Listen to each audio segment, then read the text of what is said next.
Hello everybody, this is my SummerSlam 2008 review. Before I start, I'll just take a minute to remind everybody of my competition that I'm holding every 250 subscribers. I'll be holding every 250 subscribers, so I'm coming up, I've got 14 away from the first competition happening, and there's two people will get $40 worth of crap.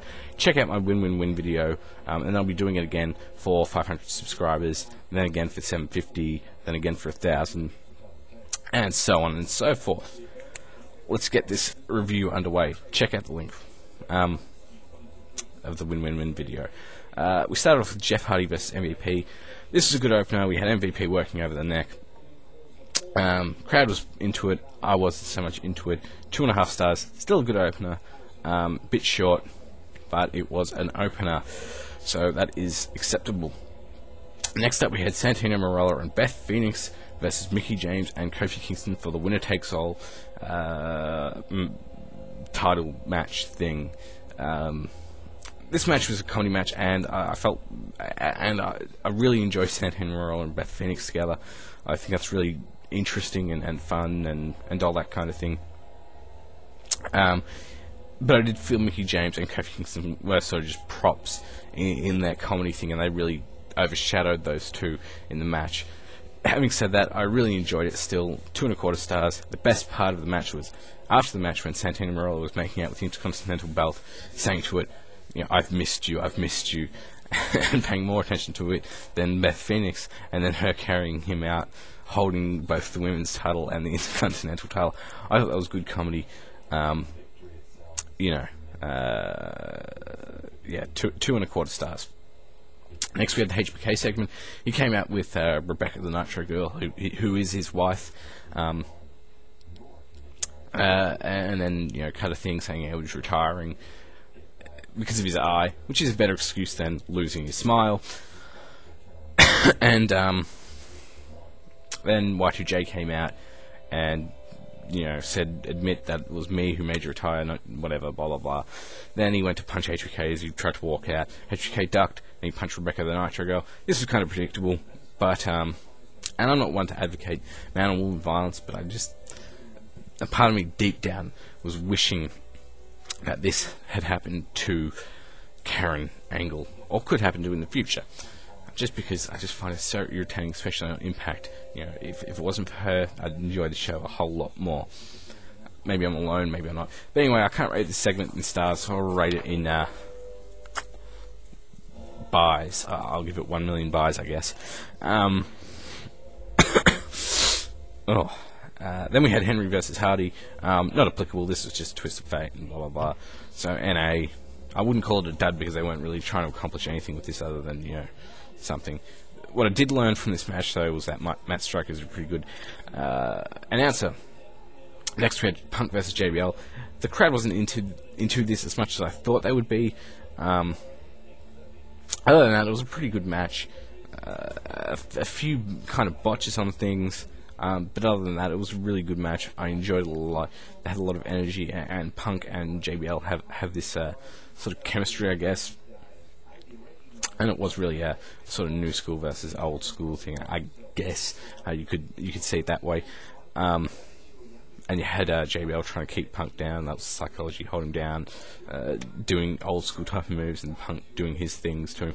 And I was glad Punk got the clean win on this because he needs it. Otherwise, he's going to look like Rey Mysterio's title run, where he's the champion, but he's not taking credit because he keeps losing or not getting enough clean wins. 3 stars for it. I enjoyed it. Triple H versus Great Khali. This had a lot of heat, and some people would say the wrong type of heat. And I like how people chanted, "You can't wrestle at Khali." But the thing is, he was never hired to wrestle. He was hired for this type of match. And what I mean by that is, while it doesn't appeal to me in a wrestling sense, I give it 2.25 stars. It was something that would appeal to casual fans like kids and stuff. You can look up footage here on YouTube of a kid going when Batista got hit with the chop, or kids crying when Batista got in the vice grip or whatever the fuck you call it. And that's really what he's there for. Khali's there to be a monster, not to put on a good match. he's there because he's fucking huge, and it's like, oh Jesus Christ, look how big that guy is. How's Triple H going to beat him? And that's what the casual fans think. Just speak to one of these kids one day, or not even kids, but just speak to a casual fan, and they'll be like, and they treat it as if it's real. So they're going to treat this as if it's. I mean, they treat it as if it's real. Sorry, I'm just rambling. But when Triple H hit the pedigree on the Great Khali, you hear the pop. That's why he's there, just to kind of give Triple H a shove in the right direction, I guess, even though he doesn't really need one. It was like when Hogan slammed Andre, crowd went nuts. Same thing here. 2.25 stars on Cena vs Batista. Cena vs Batista, surprisingly, this is another one of those matches which would appeal to the casual fans more than the smart fans. But it turned out to be a real good match. They both worked really hard, even though Batista sort of used the worst looking rear naked choke I think I've ever seen. I mean ever. It was pathetic. It didn't look good. And I could spend a whole 10 minutes ranting on this thing. Other than that, it was a good match. They both worked really hard. Batista refused to take Cena's Famemaster from the top rope, powerbombed, then powerbombed again. Another thing I was disappointed in is Batista didn't shake them ropes, which always disappoints me. 3 3/4 for a star. Good stuff, considering who we're talking about here. Next we had The Undertaker versus Edge in a Hell in a Cell. Some people have given this 4 1/4. Some people have given this 4 3/4, nearly 5 stars. I wouldn't give that. I'd give it 4.5. It was very good or excellent. Nothing incredible. Nothing worthy of anything higher than that. I mean, I feel like I'm pushing it, giving it 1.5. But I can justify. I felt this, while it was a good thing, and I like to see. I've always been a fan of heels, I guess, especially in the WWE, just because the heel characters always appeal to me. Whereas in indie groups, sometimes the face will appeal to me, even though the heel will still appeal to the fans of the indie guy or whatever.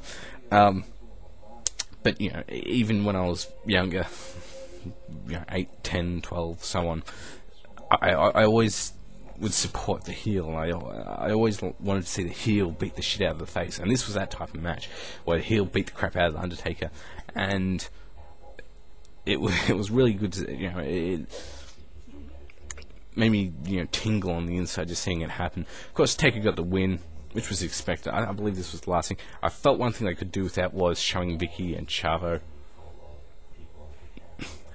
No heat Chavo at all.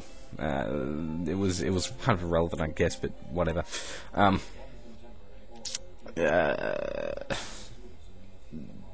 to the most part, for the most part, this is kind of a PG cage match Hell in a Cell match compared to previous ones like Undertaker vs Brock, where Brock really did the same type of thing where he was dominating the Undertaker. That was the same type of Hell in a Cell match as what was going on here, just with less weapons. Where you had the heel dominating the face, and you had HBK versus Undertaker and Mankind versus Undertaker, and all of those matches were like really intense and really violent. This one, while violent it was, as I said, a very PG one. The only blood that was there was from getting cut on bits of metal by accident, and they would show it as if it was brutal. It's like a little trickle of blood. But having said that, it was really good, and I really enjoyed how Edge had sort of turned from being the cowardly heel to a crazy sort of heel. Although I didn't always buy into him dominating, and I felt there was a bit too much time spent on setting up props like ladders, tables, chairs. But that's just nitpicking. Other than that, the match was really, really good. I really liked it, and the crowd really got into it at the end. They started off a bit quiet, but they really got into it, and I really enjoyed it. But the moment of the whole night was when Edge got chokeslammed through the canvas and floor, and then the flames came out, and JR said, "Edge has been sent straight to hell." And I read this on someone saying this. No, JR, Edge has been burnt alive, or Undertaker just burnt Edge alive. And I think that was pretty funny. There was a few commentary things that I found very funny. Like Cole said, Batista was only 3 seconds better than Cena, but didn't Cena get a 2 count? So you get a 3 count on someone, and that makes them you 3 seconds better than him? Wouldn't, if they go to 2 count on you, wouldn't that make you just 1 second better than him? I don't get it. Anyway, overall, this pay-per-view is an 8.25 out of 10. Very good stuff. Pick it up, check it out, go to the replay, do whatever. I don't care. Remember, competition. Talk to you all later. Goodbye.